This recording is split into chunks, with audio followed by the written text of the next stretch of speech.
people, I hope you're well. It is the 4th episode of Essential Talks and we are back with another inspiring woman called Debs, who is a fashion stylist. She helps women feel fabulous, feel more confident about themselves, all through just what we wear.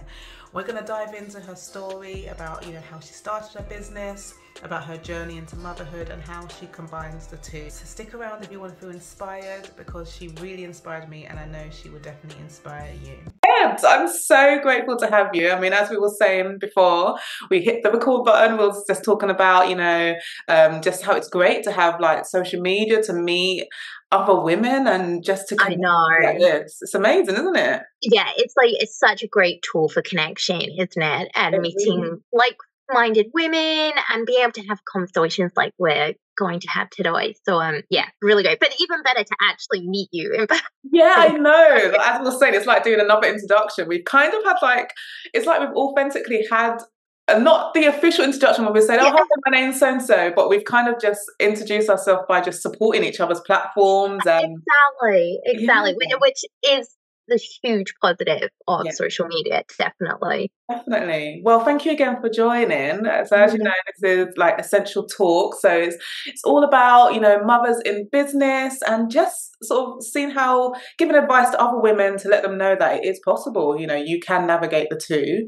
So that's why I wanted to bring you on here, because I know you are a lovely stylist, as I can see by your lovely outfit. Give us a little show. Collar on.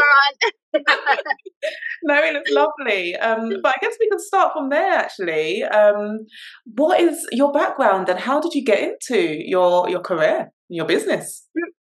That's a very good question. I can give you the very quick answer of what I do now, and then I have to give you the story of how I got into it, because I do not have the traditional trajectory into becoming a stylist. So what I do now, as you introduced me, I'm Debs. I'm also known as Style by Deborah. So I'm a professional stylist running my own consultancy, and I specialize in body shape and color analysis. And what my mission really is to do is to empower women through their styles. So creating looks that not only enhance their shape and their coloring, but most importantly, their confidence. So I kind of say, think of me like Trini and Susanna, but much, much shorter and less frantic. And I am also mum to Willow, who is a very sassy 2-year-old who has very strong opinions about what she wears already. Oh, wow. See, I've got a 2-year-old, but she's not at that stage yet of being strong on the opinions on what she... Oh my goodness. Literally, I have no say. So, which, I love style. It's a form of self-expression after all, but equally, think about the color combinations, honey. Think about the colors. Yes, please. I mean, does that tutu really go with that jumper? I mean, I'm not too... Exactly. So that's where I am at now. But in terms of your question of how did I get here? I do have quite an unusual background, because I'm actually a trained chemist, but a terrible chemist. Oh, bless you. But when you come through quite a traditional background, I didn't even know that personal styling could be a career or something that I could actually get into. But and I don't wish to get too heavy, but in terms of where my passion comes from. So expressing my personal style just really helped me, not to put it too dramatically, but survive my biggest battles. So when I developed anorexia in my late teens, discovering my individual style was so key to my recovery. Claiming my style just really helped me rebuild my confidence, accept myself, and actually embrace my individuality. And it allowed me to just understand and appreciate the liberation and utter joy that is style. So obviously everybody faces their own challenges, but I really wanted to use my passion for style to help others overcome theirs. So the big idea crystallized into reality when I went and retrained at the London College of Style, and I was lucky enough to get some great experience there working with styling teams for the likes of Florence Welsh of The Machine and Naomi Harris. And as I say, that kind of led me to Dye, where now I'm lucky enough, having just slowly but surely built this. We were saying just before we hit live of, I started out, I couldn't afford to just go straight into the thing I knew I loved so much, that was styling. So I went back to my old job and I started working evenings and weekends to grow a client base. And then gradually I went part-time, and now I'm really, really lucky that this is my focus and this is my thing that I do. So I feel very, very privileged. Wow, definitely. And then that is such a powerful story. I mean, I know you said you don't want to get too heavy, but Yeah. just to hear about, the trials that you went through and how you turned that around into something, you found a passion that got you out of that, and now look at you, that almost that negative thing that could be seen as negative, it's almost kind of been spun into a positive because it's created such an amazing experience for you now. 100%. Like, I really can't underestimate enough, just like, once I started, like, just how it helped me to, like I say, like, accept myself and understand, like, who I was and how I wanted to express that. And that's what style is, Yeah. it is that form of self-expression. It's I think in society, especially, as feminists, like, it's so often perceived, what we wear as, it's quite superficial. We don't want to be seen as just about what we wear, but it's so much more than that. It's not about just what you're wearing. It's about how it makes you feel and 100%. how you're expressing yourself to the world. It's how we say, this is my, before we've even spoken a single word. So it's hugely powerful. It's hugely important. And I think it can quite easily get overlooked. But I think so. I'm lucky enough to see with all the clients I work with of the power of it and how much of an impact it can have. It has like a psychological effect almost, isn't it? Like, because it's like, I feel like for me, like if I wake up and I don't get myself ready for the day and I don't spruce myself up, put a bit of makeup on, and it doesn't make me feel good, it just 100%, 100%. And actually, when I first had my daughter, I actually felt like I was a bit judged, wrongly or rightly, by like fellow mums when I'd be going to baby classes and I'd be wearing my statement collars and my really glamorous. Yeah, and Yeah. and that's just but I suddenly felt judged. As I say, could be completely wrong, but that's how I felt, as if I prioritized myself over my baby's needs.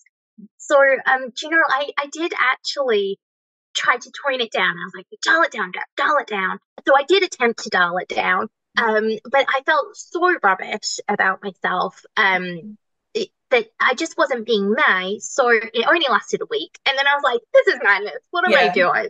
And it just goes to show that, clothes are our armor, and embracing and expressing ourselves through our style is hugely empowering and important to how we feel about ourselves, but also how we perceive ourselves. So, I was like, there's nothing selfish about this at all. And I shouldn't interpret it as that in any way. And actually just tying it to I know you were going to ask me about like how I view success as a mom and as within my business. And from a styling perspective, for me, it's very much like hearing the impact of our time together that it has on the women I work with, and not just in the moment, whether they're standing that little bit taller or perhaps they're smiling at their reflection for the first time in a very long time. But it's also about those longer term and further reaching impact than just on their wardrobe. So when they come back to me in like a year and a half or 2 years' time and they tell me about how just our couple of hours together has helped them reclaim their confidence and sense of self, that is success to me. And bringing it back to what you were saying about like for you, just how important it is getting dressed on the daily and, feeling good about yourself. Like it's huge. And I think it's massive in terms of that self-identity. Definitely. I feel like it's almost like a form of therapy, a form of Yeah, counseling almost. I I think know. you're like a stylish counselor, basically. I love it. I remember that moment. I was like, no, Yeah, I do mean you that know should be what? your new brand, stylish counselor. There you go. It's such an intimate relationship that I'm privileged to have with the women I work with. Mhm. And like there are tears that are shed, and they're tears of joy of like not of remembering who they used to be. Yeah. Um, and that is the power of style. So yeah, I feel very lucky to do what I do. No, you are. And I think you mentioned briefly about obviously going to the baby mum groups and you felt that sense of judgment. So Mm. let's touch on that. Like, how did you Yeah, feel? How do you kind of get through that judgment phase? Because I know sometimes us as mothers who want to do something else outside of the yeah. motherhood journey, that sometimes to people may be seen as a selfish act, Mhm. especially if it's, just dressing yourself up when you know yourself it's something that's uplifting your mental Yeah, capacity. yeah. But how do you, as a business owner, get through that sense of judgment, just Yeah, I think especially as a sole business owner, it can be get quite lonely. So I think support and like your support network is hugely important. So, whether it was like, yeah, those baby classes where I felt judged for what I was wearing, or actually I returned to work relatively early after yeah. having my daughter. Mhm. Um, and I'm in a, I recognize I'm in a very unusual position. I bloody love what I do. Yeah. Um, and B, I'm in control of my time.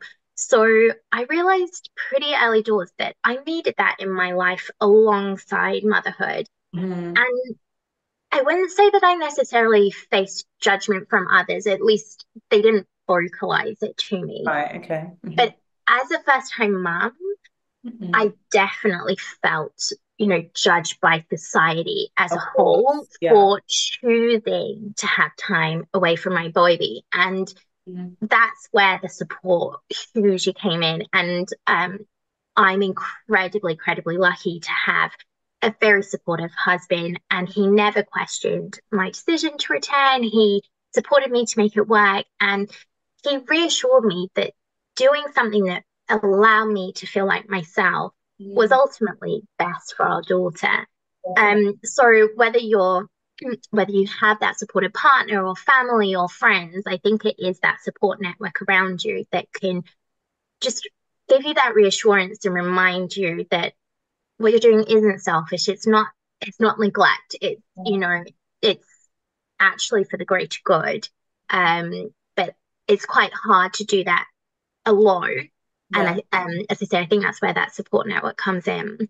Yeah, and that's so powerful. I think the support network, as you said, it's something it's so needed because I Yeah, think sometimes even trying to just convince ourselves that we are worthy of having, our own time, we're worthy of doing something 100%. for ourselves. Like Yeah.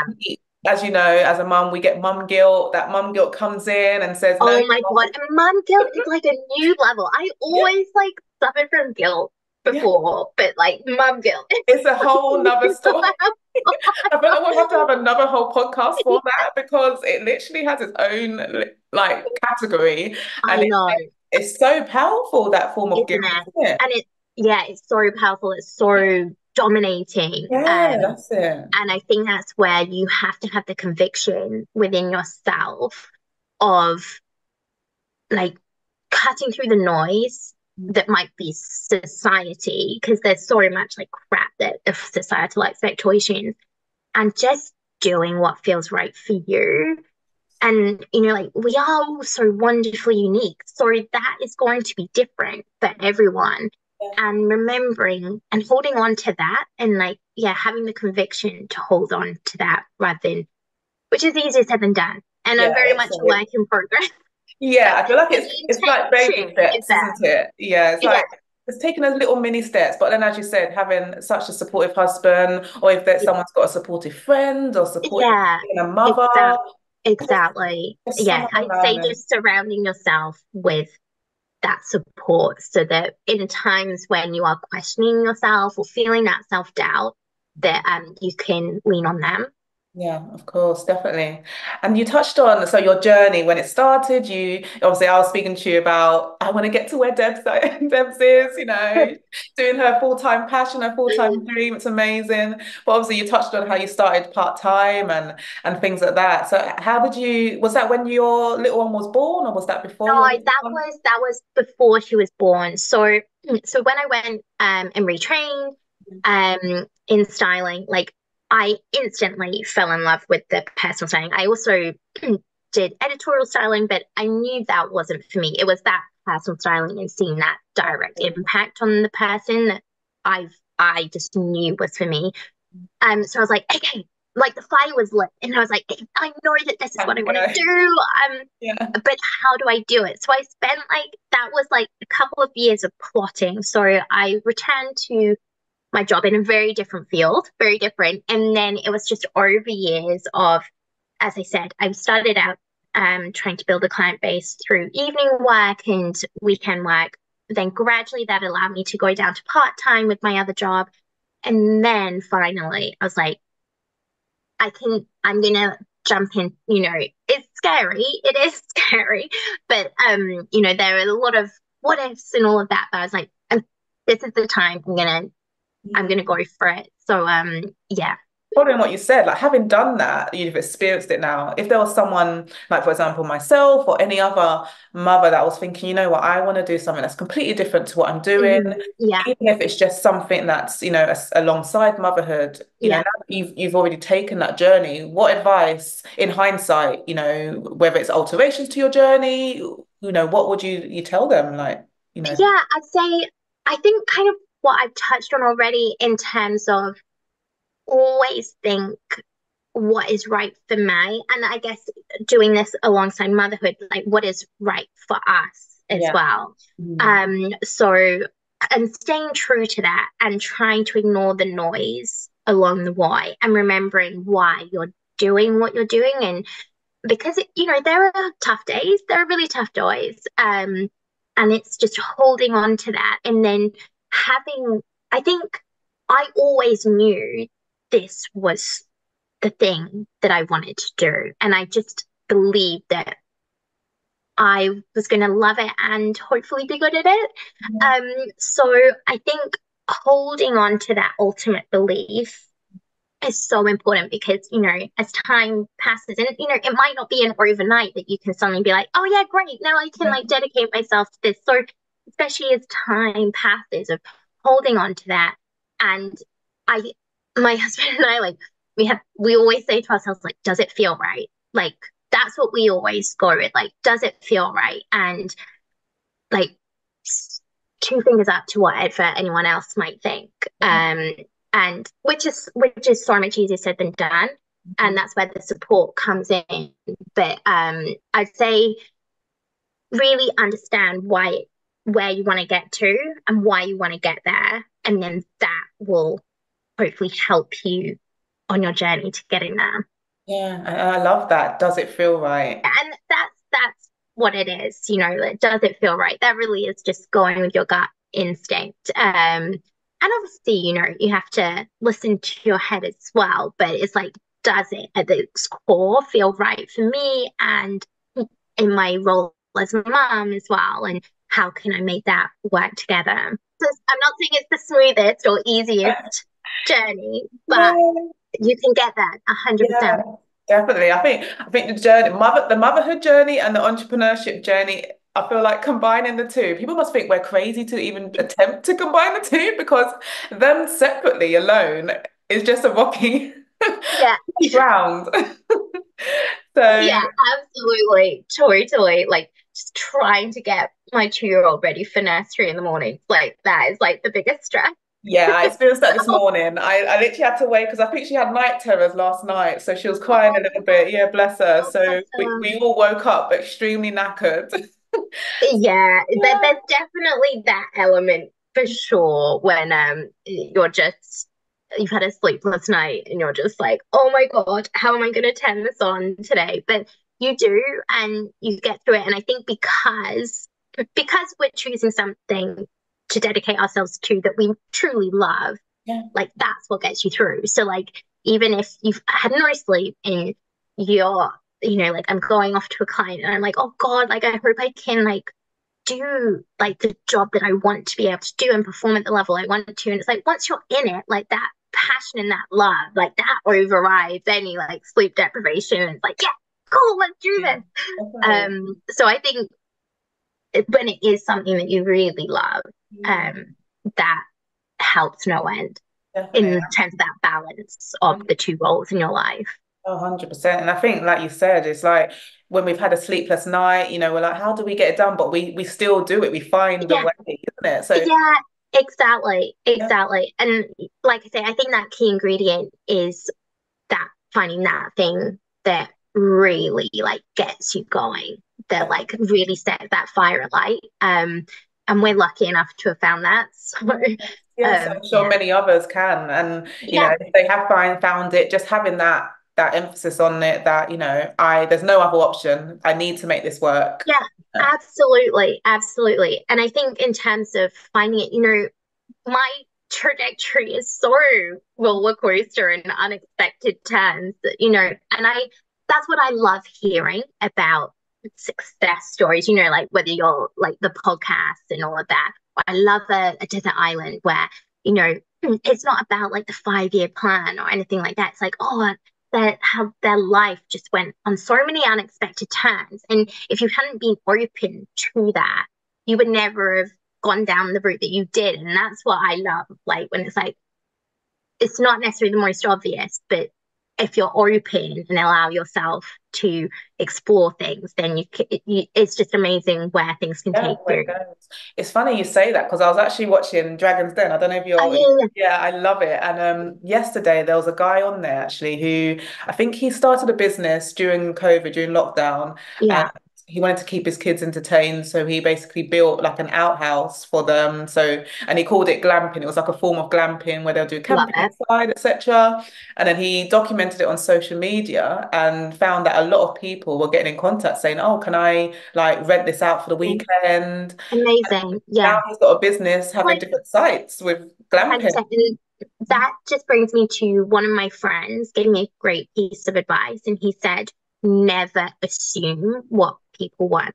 Just never assume. Because, if you've been in that situation yourself, you probably think, oh, well, this is just something like for my kids. No one else would be, if you'd set your mind to like, I'm going to make this a business, Mm. like you probably would have like questioned it so much. But actually, once he just did it for himself, like he could never have imagined. So I think, yeah, that piece of advice to like never assume that you know Yeah. what people want is really valuable.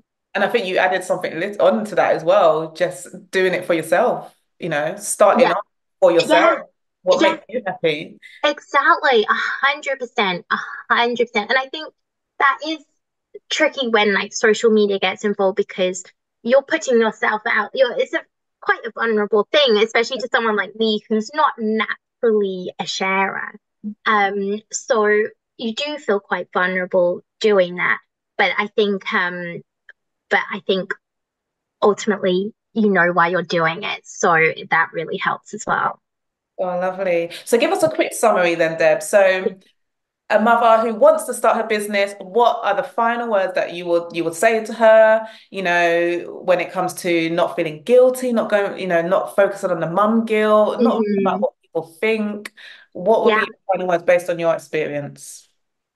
I would say find the thing that you love, that you want to do, that you want to turn into your job. Yeah. Finding that is easier said than done. So find that and then hold on to that Mm. and then cut out the noise Yeah. and hold on to your inner voice and what feels right for you. Yeah. Um, and I think just I know that sounds like really quite simple and trivial, but like I said, there are a lot of times when you question yourself and you doubt yourself. And I think if you can just always hold on to that of like, why am I doing this? Mm. What do I want to get out of it? And is it making me happy? Like, is it making me happy? And what, if not, what can I do Yeah. to turn that around. Um, and I think also, which is what I say to a lot of my clients with regards to like style, is like have fun. Like I think it's so easy to like forget like the biggest ingredient in life is like having fun as it is with style. Like style, as I said, is that form of self-expression. You know, it's personal, it's unique, there are no rules, no hard to follow. So have fun with it. And we should, you know, open that up to every part of our lives. Like, yes, it feels very serious because it is. Like it's our lives and like figuring out how to make it what we want to make it. But like we should seriously have fun along the way too. So True. yeah, I think just finishing with that really. No, that's beautiful. Have fun, embrace it, embrace the journey, isn't it? And I think also allow a little bit of flexibility in your Yeah. plans, isn't it? Oh my God, Allow it. 100%, a Yeah. 100%, definitely. And also like I'm quite an impatient person and I've really had to learn along the way that like things don't happen as fast as you want them to. And Yeah. like exactly, just having that flexible approach is Yeah. huge. Not easy, but huge. No. Yeah, definitely not easy. I'm the one that's literally like knocking on doors, trying to make it happen faster. Oh yeah, definitely. The hustle is real. The It is. hustle is Yeah. definitely real. And but that's fun in itself too. Like it can feel really tough and defeating and frustrating. But when you do and like you get that call back or something, it's like Yes, yeah, exactly. And that's where the fun element can come in as well, yeah, isn't it? Yeah. exactly, 100%. So yeah. Oh, well, thank you so much, Debs. It's been Oh, not at so all. lovely speaking with you. It's been really Um, lovely chatting to you. yes, and where can people find you? So obviously Yeah. you're a lovely stylist. I'm sure there'll be so many women who want to check out what you do. So where can they find Oh, it? thank you. Well, if any of what I said today resonates with you, or if you are at a point in your life where you're really wanting to reclaim your style, you know, that wardrobe full but nothing to wear, stress, or you're just feeling in a bit of a rut, and or you're returning to work from mat leave, and you know that's a lot of pressure in itself. And so if anything of what I said resonates, you can find my website at stylebydeborah.com, or you can find me on Instagram at styled underscore by underscore Deborah. Yeah, don't worry. I will share the Instagram one with the Perfect. followers. Please leave one. Yes, definitely. Oh, well, thank you so much. Do No, appreciate it. Jade, Yeah. that was lovely. Thank you. And yeah, it was a real joy So to what did chat. you think of that episode, guys? Let me know. If you enjoyed it, please give us a thumbs up, spread the word, get it out there, because we want to hopefully inspire as many women, as many mothers as possible, to let them know that they're not alone in feeling judged, in feeling alone sometimes in their motherhood journey, that there is actually a community of women out there willing to help them, willing to share their story for us to all feel united and as one. So please feel free to share this with your friends, your family, your neighbour, anyone who you feel like would need a bit of a pep talk and an uplift throughout their motherhood journey. Well, as always, I look forward to seeing you guys in the next episode of Essential Talks, and feel free to check out our Instagram page at Mom Essentials. Well, have a great rest of the day and take care.